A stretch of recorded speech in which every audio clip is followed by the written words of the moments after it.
तो पार्किंग का नेक्सस कुछ इस तरह से फैला हुआ है कि नोएडा में हर वर्ग पार्किंग की मनमानी से परेशान है। न्यूज स्टेट की टीम ने सेक्टर 82 के रेजिडेंशियल इलाके के कुछ लोगों से पार्किंग के मुद्दे पर बात की। सहयोगी अमित चौधरी की रिपोर्ट देखिए।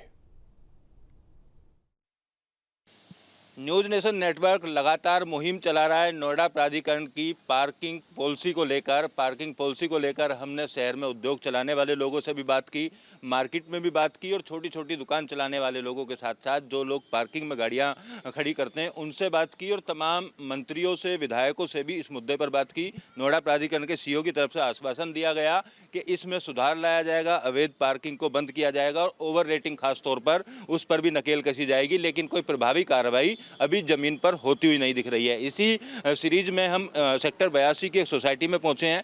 नोएडा के अलग अलग सेक्टरों में सोसाइटी में लोग रहते हैं। ये लोग किस तरीके से पार्किंग नीति को देखते हैं, कितना इनको फायदा मिला है, सहूलियत मिली है या कुछ नुकसान उठाना पड़ता है, इन लोगों से ही बात कर लेते हैं। दुबे जी, नोएडा में मार्केट में आप लोग जाते होंगे, परिवार के साथ भी जाते होंगे, जो पार्किंग प्रणाली है प्राधिकरण की, ये जो वसूली का तरीका है, कैसा लगता है?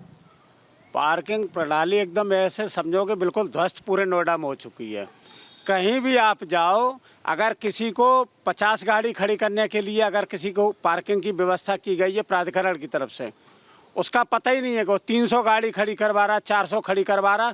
और यहाँ तक आप देखो कि रोड का आधा हिस्सा, जो रोड चल रहा है, मेन रोड है, उसके आधे हिस्से तक गाड़ी का पिछला पहिया रहता है। लेकिन उन्हें चूंकि पैसे कमाना है, प्राधिकरण के अधिकारियों को भी उनके साथ मिलकर के पैसे कमाना है, तो वो आंख बंद करके जा रहे हैं। ऐसा तो है नहीं कि सबकी ड्यूटी लगी है, वर्क सर्कल हैं, उनके पी हैं, जेई हैं और तमाम कर्मचारी रहते हैं। जब वहीं से निकल रहे हैं, क्या वो नहीं देख रहे हैं कि पार्किंग की व्यवस्था किस तरीके से ध्वस्त हो रही है?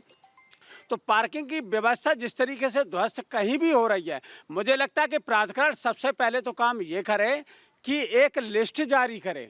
किसी को नहीं पता, हमें नहीं पता, आपको नहीं पता, दूसरों को भी नहीं पता कि जहां वो पैसे दे रहा है क्या वहां पार्किंग वैध है या अवैध है। लेकिन पार्किंग कोई लिस्ट नहीं जारी करी। अगर लिस्ट जारी कर देगा तो फिर अधिकारियों को जो पैसा मिल रहा है पार्किंग माफियाओं की तरफ से, वो पैसा उनको मिलेगा नहीं। बिल्कुल, देखिए, बड़ा सवाल इन्होंने उठाया है कि पार्किंग का टेंडर दिया है तो पब्लिक को ये पता होना चाहिए कि कितनी दूरी की पार्किंग है, लेकिन मार्क ऐसा करते हैं वो कुछ दिन में सड़क के ऊपर से ख़त्म हो जाता है और फिर ये धंधा जारी रहता है। अब बताइए, किस तरीके से आप महसूस करते हैं बाज़ार में जब जाते हैं परिवार के साथ? जब हम मार्केट में जाते हैं तो मार्केट में जाने पे क्या होता है, आदमी पार्किंग में गाड़ी खड़ी करता है तो वहाँ पे जो है वो दुकान वाले जो होते हैं या वो लोग जो होते हैं, अगर आदमी साइड में थोड़ी भी गाड़ी खड़ी कर दे 2-4 मिनट के लिए भी, तो वो गाड़ी जो है ना खुद ही लोग उठवा देते हैं वहाँ से। ये तमाम लोग हैं नोएडा के, यहाँ रहते हैं, अपना काम करते हैं, परिवार के साथ भी जाना होता है। आप बताइए किस तरीके की व्यवस्था है, क्यों सुधार नहीं हो पा रहा है? व्यवस्था ये सब मिली जुली इनका अधिकारियों का है, इसीलिए सुधार नहीं हो पा रहा है। कहीं जाते हैं हम कुछ कहने के लिए तो कोई सुनवाई नहीं होती है कहीं भी। बस अधिकारी टाइट हो जाएं तो ये सारी व्यवस्था ठीक हो जाएगी।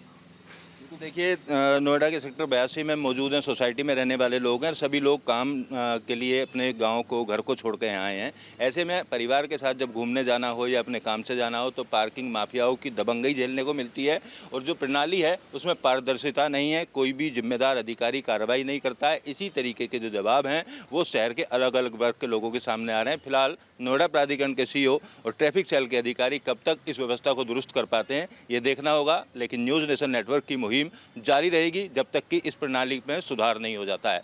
वीडियो जर्नलिस्ट जयराम यादव के साथ अमित चौधरी, न्यूज स्टेट नोएडा।